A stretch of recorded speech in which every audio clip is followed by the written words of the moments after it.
What's up, everybody? Welcome to the show. Today's topic, we're going to talk about Mike McDaniel. There's no way he stays another year with the Miami Dolphins. So today, I want to bring up a couple of coaching candidates that I feel would be fantastic for the Miami Dolphins. One is a former NFL coach who has a great background in building NFL teams and also has won a Super Bowl champion. And one of them is one of the greatest college coaches to ever do it. So stay with me towards the end. Now we're going to talk about why Mike McDaniel is just not that great of a coach. Please note that I have nothing against Mike McDaniel as a human being. I'd want him as my next door neighbor. I just feel like, man, he's in over his head. Certain things are out of his control, even whether it be with Chris Greer or how they've spent money in the past. I love Mike McDaniel. I just think he needs a new situation, man, and it's just not the Miami Dolphins easily. I don't want to get out here and start spewing hate on the man. The guy has a very inspiring story that a lot of us, myself included, could take and learn from. That being said, I'm tired of him being our coach, and I want him gone. I'm so upset. And also, I want to, before I continue on with the episode, praying for Charlie Kirk's family. I haven't dropped in. I was already kind of behind with just a lot of family stuff happening in life, and then stuff happened with Charlie Kirk last week, and mentally, I just could not do the show. I just had a lot going on, man. My problems are nowhere near to the problems that his family's went through. So keep that family in your prayers. And whether you agree with him politically or not, let's all come together. I want to see a unified America. I'm serious. I really do, man. Anywho, God bless you guys. Let's continue on with the episode. Let's share my heart there for a second. So the first person I want to take and talk about, and I think he would be dope, and that is none other than Kirby Smart, okay? Georgia Bulldogs coach. The guy is a defensive mastermind, player development. He has it. And I think that's what the Dolphins are really missing is player development. I feel like there were times where we kind of had it, right? Specifically with Coach Flo. When it came to the defense side of the ball, dude, we were winning games with a bunch of no-names that nobody's ever heard of, and he was making it happen. Not on the offensive side of the ball. He did a terrible job picking the offensive coordinators, and we had two offensive coordinators. So I just feel like Kirby Smart, when it comes to adaptation, he would be the perfect coach, especially when it comes to leadership and culture. The guy I think will be great. Now, not every college coach does well in the NFL. There's a long trajectory of coaches where they just stunk on the NFL level. They just stunk.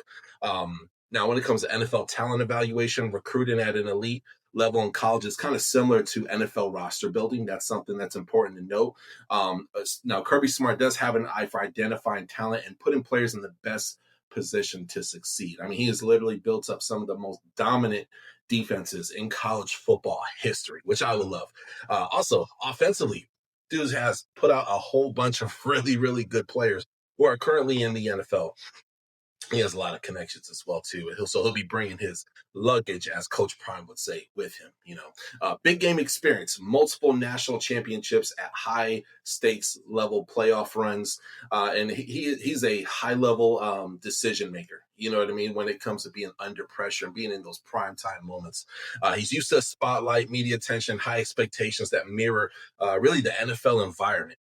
Now the Dolphins, it's a little extra pressure, man, because we have not won a playoff game in a very, very long time. We've been bad for a very, very long time. Here we're about to be hopping quarterbacks again, possibly after this year, though there is that possibility we could have two a little bit longer than expected. It is easier to offload with another coach. That is not Mike McDaniel. Okay. Now, keep in mind, real quick, hit subscribe. Please consider supporting the channel until we get to our next head coach job candidate. And in another episode, I'm going to talk about candidates for the GM position for the Miami Dolphins. It's another reason to hit subscribe, hit the bell for the alerts. Please note, I'm not just a Dolphins channel. I cover the whole NFL and college football. And then later in the year, I have NFL draft prospects, exclusive interviews on this very show. Currently 150 today. So another reason to subscribe. But let's continue on with the show. So that's Kirby Smart. Georgia consistently has a pipeline to the NFL, especially on defense. He knows how to prepare players for the next level, both mentally and physically, which really earn instant respect in an NFL locker room. Mike McDaniel does not have respect of this NFL locker room. Don't get me wrong, there's people who like him, enjoy him. Think about it. If you were just drafted by him, you're not going to go bashing your guy on one of these crappy podcast. You're not. He just drafted you, right? But the guys who've been there a little bit longer, who know that they could do other things outside the Miami Dolphins. Jalen Ramsey, he has said some stuff about the Dolphins, right? Even Tua had some displeasure in this most recent loss last Sunday versus the Patriots.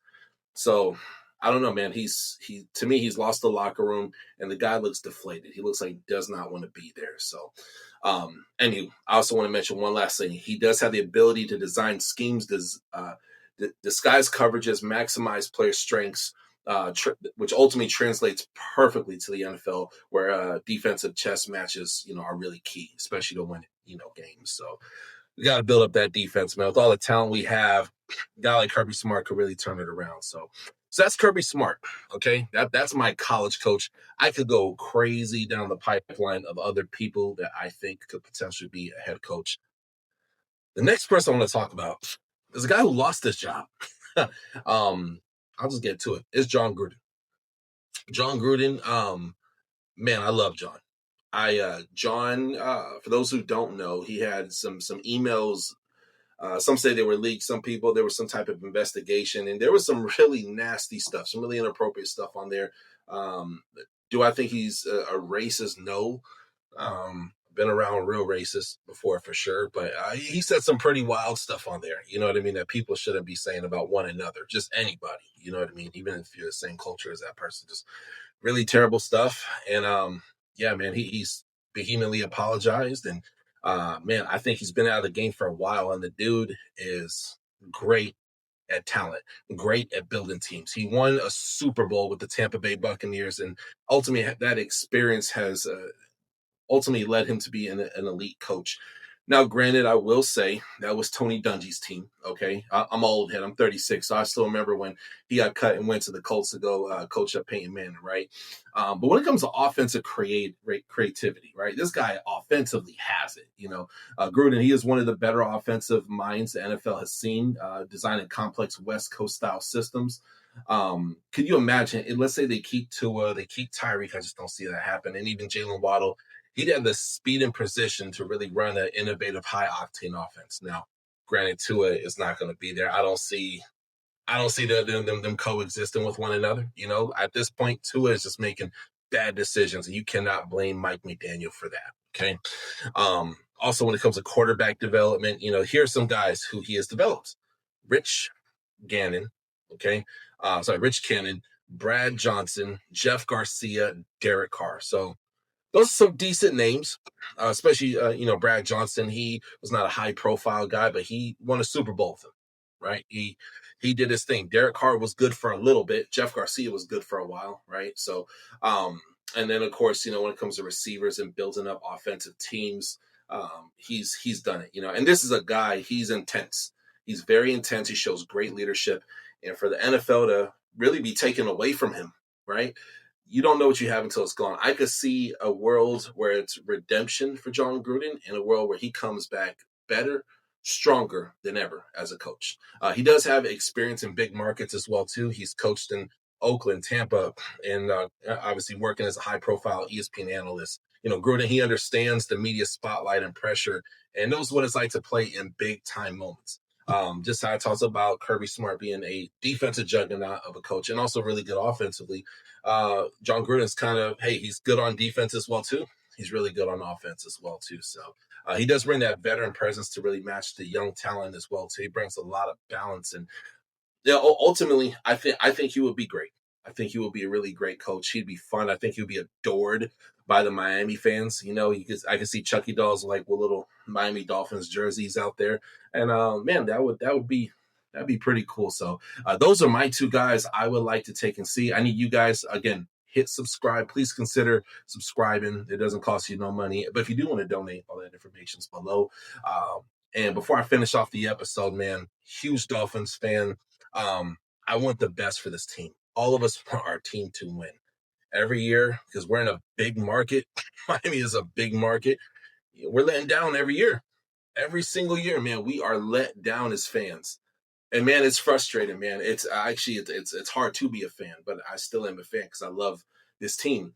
Love his team so much. I very foolishly bought one of those new black jerseys. And according to online, it'll be in my house on, I think it's October 10th. So I got about 3 more weeks before it comes to my house. I actually ended up getting the Merino jersey, funny enough, because you can't trade a legend. But I love this team. I want the best for this team, but we got to get rid of our QB, got to get rid of our coach, and then stay for the next episode because I'm gonna take and talk about some GM candidates that we could possibly replace with Chris Greer. Another conversation for another day. There might be some blackmailing going on. There's some rumors on Twitter on why he has kept his job for so long. But stay for the next episode because you guys are really in for a treat. Other than that, I hope you guys have a blessed day. Take a break from social media if you can. Go touch some grass, get some fresh air. I want you guys to know that Jesus loves for you and died for your sins. And I hope y'all have a blessed and wonderful day. I'll see you on the next one. Thank you for watching another episode of The Touchdown with Doug Smith, where we have exclusive NFL content and exclusive NFL interviews. Be sure to hit that like and that subscribe button. Follow us on social media. See you on the next one.